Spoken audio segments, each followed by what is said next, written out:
Marilah kita berdoa sebelum merenungkan firman Tuhan. Kasih setiamu Tuhan kami syukuri, dan dalam syukur ini kami rindu untuk menjadi taat. Kiranya Engkau berkenan memberkati kami lewat firman-Mu, supaya kami dapat mewujudkan ketaatan kami. Pertolongan Tuhan sungguh kami butuhkan. Amin. Renungan Harian Keluarga Minggu 26 Februari 2023. Mazmur pasal 41 ayat 1 hingga 4. Untuk pemimpin biduan, Mazmur Daud. Berbahagialah orang yang memperhatikan orang lemah. Tuhan akan meluputkan dia pada waktu celaka. Tuhan akan melindungi dia dan memelihara nyawanya, sehingga ia disebut berbahagia di bumi. Engkau takkan membiarkan dia dipermainkan musuhnya. Tuhan membantu dia di ranjangnya waktu sakit. Di tempat tidurnya, Kau pulihkannya sama sekali dari sakitnya. Judul renungan hari ini, Indahnya Berbagi. Hari ini kita mulai menghayati masa sengsara Tuhan Yesus Kristus sebelum ia disalibkan di Bukit Golgota.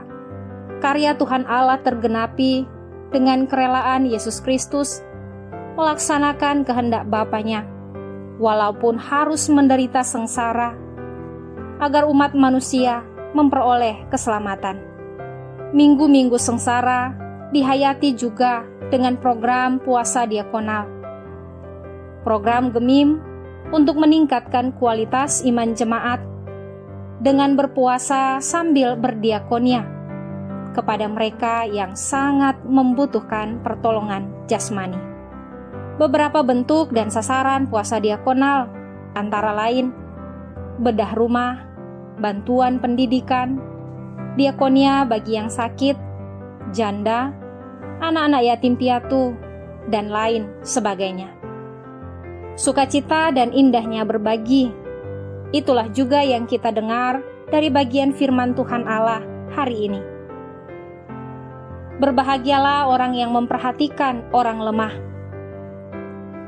Kebahagiaan ketika berbagi dengan mereka yang membutuhkan pertolongan bukan menunjukkan kita lebih kaya daripada orang lain. Tetapi hal ini dilakukan dengan ketulusan dan kerelaan hati. Memperhatikan yang lemah dan tak berdaya adalah bagian dari ekspresi iman sebagai orang percaya. Pemazmur meyakini bahwa dengan berbagi memperoleh kepuasan dan kebahagiaan tersendiri. Berkat yang Tuhan Allah berikan bukan hanya dinikmati sendiri saja, tapi juga dirasakan oleh mereka yang sementara menderita kekurangan, kelaparan, dan yang lemah tak berdaya.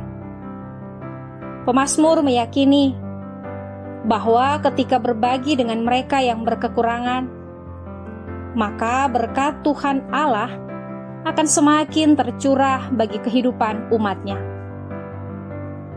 Tuhan Allah akan melindungi dia, memelihara nyawanya, tidak akan dipermalukan.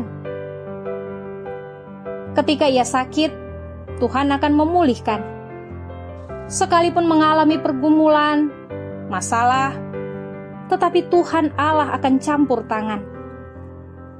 Berkat Tuhan Allah yang tidak hanya sekedar diukur dengan harta benda, melainkan sukacita yang sesungguhnya. Pemazmur kemudian menekankan bahwa orang yang suka memberi akan disebut berbahagia di bumi. Suatu ungkapan yang hendak menekankan tiada yang melebihi kebahagiaan orang yang suka memberi bagi orang lain. Kiranya kita juga sebagai anggota-anggota keluarga Kristen akan terus tergerak hati untuk memberi bagi orang lain. Pergunakanlah kesempatan yang indah di minggu-minggu sengsara Yesus Kristus ini untuk mewujud nyatakan program puasa diakonal. Kita diajak untuk mengurangi hal-hal yang biasanya kita lakukan sehari-hari, seperti makan makanan mewah di restoran, nonton bioskop, membuat acara-acara dan lain sebagainya. Uang hasil dari kita berpuasa, menahan lapar dan haus, mengurangi belanja sehari-hari. Itulah yang kita beri ke jemaat untuk ditata dan kemudian diperuntukkan kepada mereka yang membutuhkan. Berbahagialah kita yang senantiasa memperhatikan orang yang lemah di sekitar kita. Mari kita berdoa. Ya Tuhan, ajar kami untuk mau memperhatikan dan berbagi dengan mereka yang membutuhkan, yang ada di sekitar kami, sehingga nama-Mu dipermuliakan melalui apa yang kami lakukan. Dalam nama Yesus Kristus kami berdoa. Amin.